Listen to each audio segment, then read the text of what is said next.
A partir de agora, passando a limpo as notícias do dia no Brasil e no mundo, está no ar o Jornal do Boris.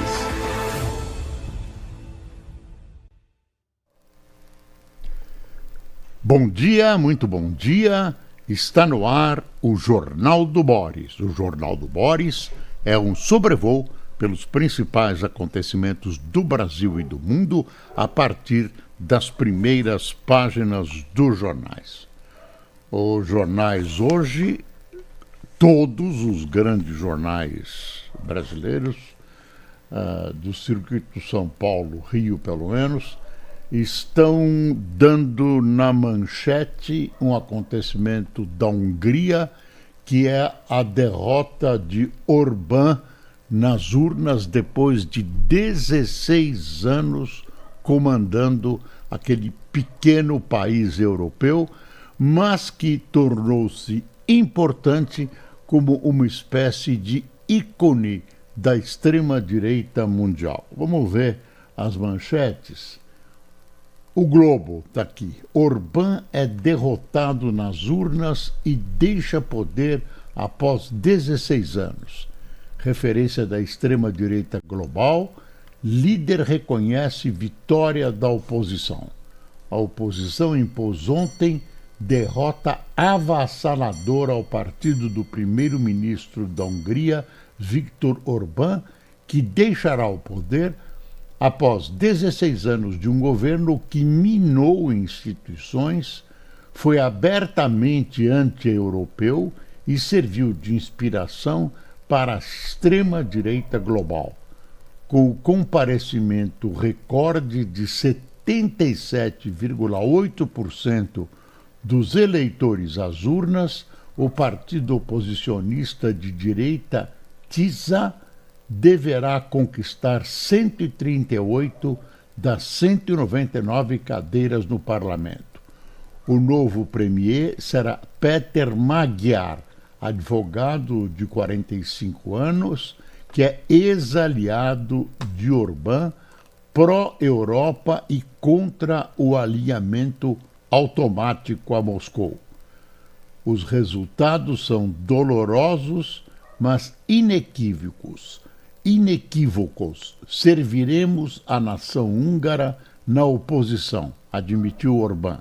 A vitória de Magyar foi amplamente comemorada por líderes europeus.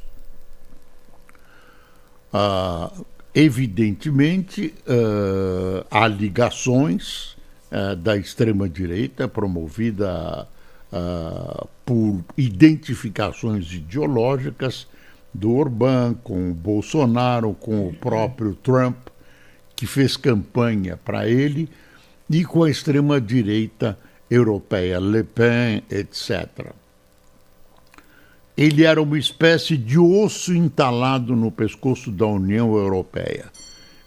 Ele se instalou, criou raízes profundas dentro do sistema de governo da Hungria. Ele, por exemplo, dominou o Supremo Tribunal Federal com a ideia de aumentar o número de ministros, a ideia que ele transmitiu para a direita internacional toda. Ele dominou os sistemas de comunicação, emissoras de rádio e televisão. Agora, acabou sendo derrotado pela questão econômica. A Hungria acabou sofrendo uma forte inflação e por acusações contra seus companheiros envolvidos em tramas de corrupção.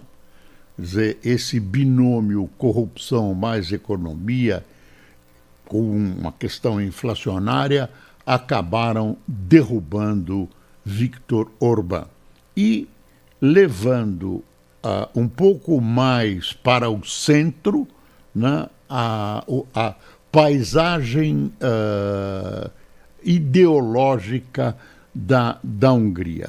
Não pense que Péter Magyar é um esquerdista, não. Ele militou no partido de Orbán. Ele é um homem de direita, mas não de extrema direita. Eu diria que ele é centro-direita, muitos querem dizer centro, mas é por aí, mas não é uma pessoa de esquerda. Está aqui uma foto das comemorações ontem em Budapeste, após o comparecimento recorde de 77,8% dos eleitores húngaros, comemoraram em frente ao parlamento a mudança de governo após 16 anos. Tem uma coisa peculiar, que é uma curiosidade, que pouca gente sabe. Budapeste não é uma cidade só. A capital reúne duas cidades, Buda e Peste. São duas cidades diferentes que se unem para formar a capital da Hungria, Budapeste. Buda é uma cidade, Peste é outra. No aspecto nacional, Lula e as coisas que não podem no STF, artigo do Carlos Sardenberg, e tem um editorial de ontem do Estadão que coloca uma posição de Lula diante do STF, que andou junto com ele boa parte da gestão e que, segundo o Estadão e segundo a visão de muita gente, para se afastar do caso, dos casos mais recentes de corrupção, Vorcaro, etc., Lula joga, segundo o Estadão, Lula joga o STF aos leões. Você quer ver? Quer dizer, o Estadão pegou no pescoço mesmo, pegou na jugular. Ao sugerir suspeição de Alexandre Moraes no caso Master, Lula tenta se descolar do escândalo que ameaça o STF, expõe sua estratégia de sobrevivência e reafirma que só é leal a si mesmo. E aí faz um histórico, né, de Lula, de repente, mudando de atitude. Até hoje, até ontem, até semana passada, havia uma certa compreensão, muita gente chama de aliança, entre o executivo presidido por Lula e o STF. O STF colaborava, vinha colaborando, vinha numa atitude, digamos, fraterna com relação ao executivo. Aí, de repente, ante essa possibilidade de se contaminar com o caso Master, o Lula, segundo o Estadão, joga o STF aos leões. Quer ver? Eu vou ver um trechinho aqui, os trechos mais agudos. Nem a militância petista mais ingênua pode ter dúvida de que o presidente Luiz Inácio Lula da Silva é um incorrigível pregador de si mesmo e sua lealdade é invariavelmente submetida ao cálculo de dividendos e prejuízos políticos que cada circunstância lhe oferece. Foi assim no Mensalão e na Lava Jato, quando o demiurgo petista não hesitou em entregar aos leões a companheirada encalacrada para conter tanto quanto possível o risco de contaminação. Essa é a abertura. Aí ele conta o que aconteceu, a declaração do Lula sobre o Xandão, né? E aí vem um trecho aqui do editorial, no meio editorial, assim, quer ver? É curioso. O efeito colateral é potencialmente devastador. O efeito colateral. Diante desse cenário, Lula moveu-se com rapidez. Ao aconselhar Moraes a preservar biografia, não defende a moralidade pública nem propõe depuração institucional. demarca distância. No limite, envia um recado inequívoco. Se houver naufrágio, cada um cuide do seu bote. Se houver naufrágio, cada um cuide do seu bote. E aí vem, o efeito colateral é potencialmente devastador. Ao admitir que ministros do STF podem ter ultrapassado os limites éticos e ao associar a toga incompatibilidade com enriquecimento, Lula implode a narrativa construída pelo consórcio político-institucional que orbita o Supremo e o Palácio do Planalto. Durante meses, vendeu-se a ideia de que críticas à corte eram ataques à democracia. Agora é o próprio presidente quem sugere o contrário. O problema pode estar em condutas individuais que exigem escrutínio. Está aí a mudança de rumo de Lula em relação ao Supremo, que mostra, primeiro, como o governo vê os perigos que rondam o Supremo, nesse caso de Vorcaro e do Banco Master. Quer dizer, vê perigos reais. Segundo, se afasta do Supremo para não haver nenhum tipo de contaminação que também ronda o Executivo. Menos, mas ronda o Executivo. Não se sabe se exatamente menos. Deixa eu te mostrar as manchetes aqui. Orbán é derrotado e encerra 16 anos no poder da Hungria. No Estadão, ícone da direita global, Orbán é derrotado na Hungria. A Hungria é pequena, tem um PIB diminuto, é pequenininha dentro da área da Europa, mas, como eu disse, um osso atravessado na garganta, né? Vetando, usando o seu direito de veto na União Europeia, né? Agora, os líderes da França, Inglaterra, enfim, do restante da Europa, que comandam a União Europeia, a Alemanha, estão comemorando a queda dessa espécie de doença que perturbava a União Europeia. Tinha ligações com Putin, enfim, aparentemente esse movimento de extrema-direita se apaga um pouco, eu não diria totalmente, com a derrota do seu grande líder, do seu grande exemplo, que é Orbán. Ele que iluminava a extrema-direita europeia e também mundial. Valor: credores buscam gestoras especializadas em reestruturação para recuperar empresas. Aí, no fim de semana, a gente teve uma pesquisa, né?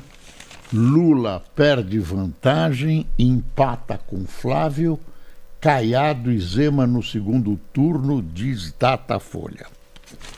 Caiado agora está sendo cogitado para ser o vice de Flávio Bolsonaro. Negociações começaram. A imprensa já divulgou.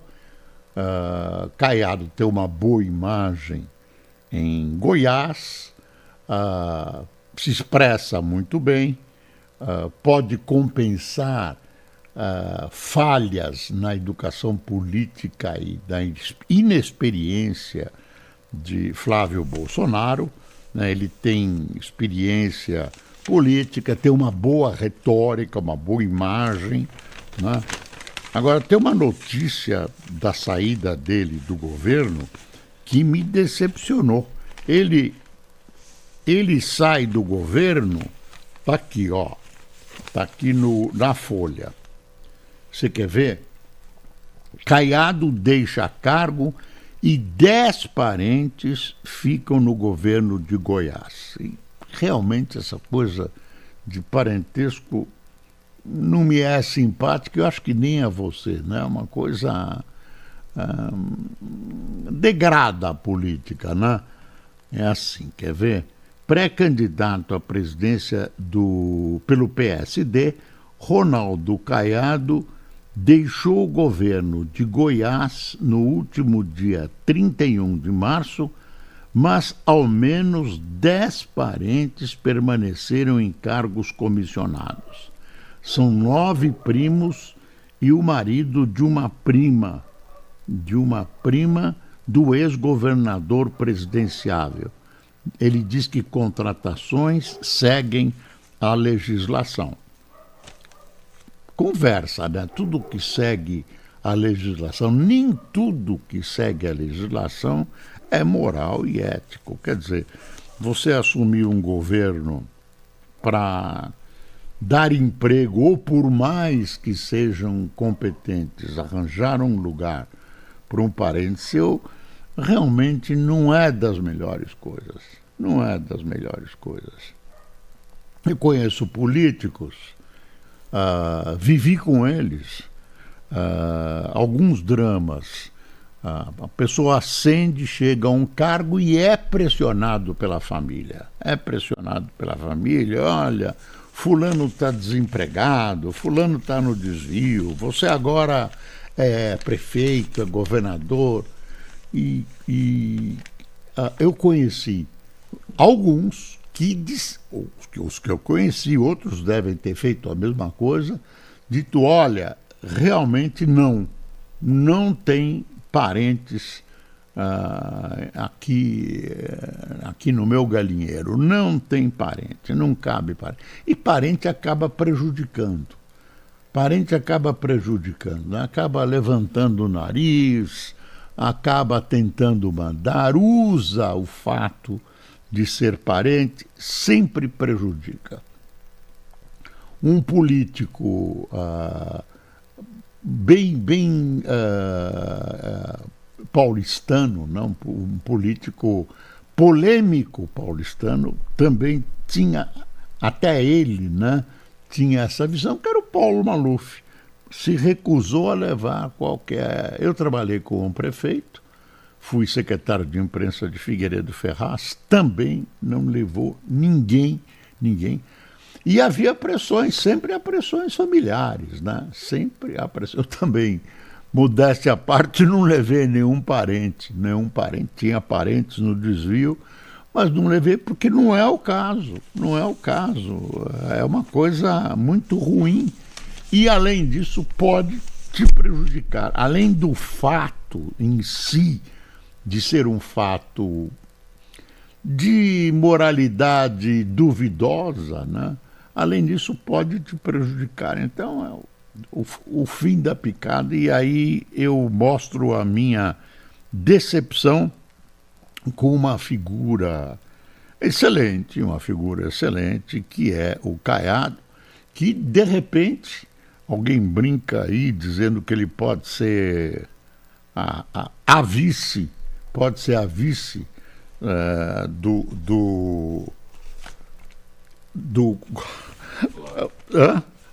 do Flávio, mas eu queria mostrar a brincadeira que foi feita, eu acho que no Estadão, com o nome do deixa eu ver se eu localizo aqui. Caiado pode ser para Flávio o que Tebet foi para Lula no segundo turno em 2022. Aí Caiado pode ser, né, a Tebet de Flávio. É essa brincadeira aqui do Estadão. Campeonatos de futebol. Ontem o Flamengo derrotou o Fluminense no Rio de Janeiro, tá aqui, ó. Fla vence o Fla-Flu e é vice-líder com 2 golaços Pedro comandou a vitória do rubro-negro por 2-1 sobre o tricolor. Com os 3 pontos, o Flamengo ultrapassou o Fluminense na tabela e assumiu a vice-liderança do brasileiro. O líder é o Palmeiras, que ontem, num jogo muito feio, empatou com o Corinthians 0-0 no estádio do Corinthians. Um jogo de torcida única muito feio, cheio de interrupções, violência e onde se deve ressaltar a atuação do goleiro, especialmente do Corinthians. O goleiro do Palmeiras também fez boas defesas. Do Corinthians, que segurou o resultado, né, desse derby Palmeiras e Corinthians. O Palmeiras continua na liderança do Brasileirão. Cursos de medicina de hospitais proliferam e faculdades criticam. 9 hospitais privados de ponta têm graduações abertas ou habilitadas pelo MEC e outros 2 seguem o mesmo caminho. Faculdades tradicionais reclamam que são submetidas a critérios mais restritivos de abertura pelo governo. Olha, eu acho que você não pode fazer qualquer faculdade de medicina como desejam muitos e como acontece em muitas áreas do Brasil. Mas por que não ter hospitais de excelência como o Sírio, o Einstein, que têm faculdades e que podem produzir médicos com alta qualidade, com alta competência? Eu tenho a impressão que, se há uma desvantagem no licenciamento, nas exigências, isso deve e pode ser corrigido. Mas o fato de existirem essas faculdades deve ser aplaudido, porque, teoricamente, serão médicos bem formados em hospitais de excelência. Essa foto aqui, acima da dobra do Estadão, né, mostra os problemas de água que enfrenta a grande metrópole de São Paulo. Quer ver? A 60 quilômetros de São Paulo, uma transposição contra a crise hídrica. São Paulo cada vez vai buscar água mais longe, mas eu não vejo muita preocupação com a poluição, por exemplo, de uma das represas mais importantes da área, que é a Billings. Eu não vejo tanta preocupação. Sabesp busca água em Biritiba-Mirim para contornar crise hídrica. Deixa eu ver aqui. Transferência do rio Itamanhaú injeta 1.680 litros por segundo no sistema Alto Tietê. Desde agosto, moradores da região metropolitana enfrentam redução nas tubulações durante a noite. Quer dizer, não tem a pressão suficiente e em alguns lugares mais altos a água não chega e as pessoas estão reclamando. Ou chega um fiozinho, né? O Estadão, mais um editorial do Estadão, e dessa vez mirando o judiciário. Magistrados e promotores reativam a usina de penduricalhos um mês depois que o STF permitiu ganhar acima do teto constitucional. Cabe ao Congresso pôr um frio nessa indecência. E o título é Judiciário Insaciável.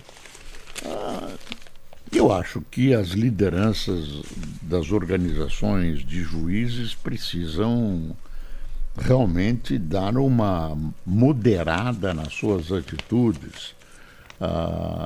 Enfim, a justiça brasileira já tem um déficit de credibilidade com o que acontece no STF. E agora os demais juízes devem impor uma moralidade férrea. E não é o que está acontecendo. Ficam dando a impressão de que a grande preocupação do judiciário é com seus salários. Claro que salário tem que preocupar, claro que o ganha-pão é importante, mas os métodos de conseguir isso, através de expedientes, digamos, nem sempre aprováveis, não compete à justiça. A justiça e os nossos juízes têm direito. E olha, o Brasil, existe essa imagem neste momento afetada pelo que acontece especialmente no Supremo, mas o Brasil tem uma magistratura realmente muito bem preparada, tem alguns desvios que precisam ser corrigidos. E eu acho que são corrigíveis, enfim, adotar esse tipo de comportamento não premia a justiça com aplausos. Aqui tem um grupo de moças do Colégio Bandeirantes, um colégio da elite paulista, né? Todas muito bonitas, muito bem nutridas. Escolas criam projetos para combater misoginia e machismo. Alunas do Colégio Bandeirantes em São Paulo, que possui coletivo Girl UP, eu não sei o que é esse UP, confesso minha ignorância, e realizou a noite Girl Night, quer dizer, podia ser em português, né? Com o tema noite da mocinha, noite da moça, noite da menina, com o tema, o Girl Night é o tema Somos Amigas, Não Rivais. Grupos que discutem a violência contra as mulheres ganham espaço em colégios e rede pública e particular. Olha aí a constatação do Estadão. É uma discussão, digamos, permanente na sociedade brasileira.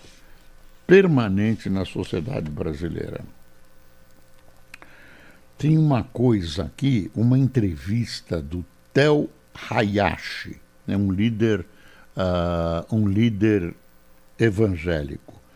Nome influente na nova geração de pentecostalismo, Hayashi diz que maiores inimigos da rede evangélica são os próprios escândalos que o setor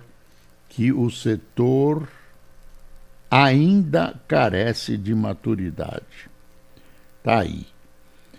Tem um artigo de Beck Scorish, Antissemitismo é um bombril, serve para qualquer situação, de um outro caso que várias sociedades, vários países discutem, que é essa chaga racista do antissemitismo. Aliás, racismo é intolerável. Eu acho que os países, inclusive o Brasil, facilitam muito com não só o antissemitismo, com o racismo, não punindo como deveria ser punido o racismo, que tem nessa história da punição embutida a história da liberdade de expressão, de você confundir agressões racistas com liberdade de expressão, e isso não pode, não deve acontecer.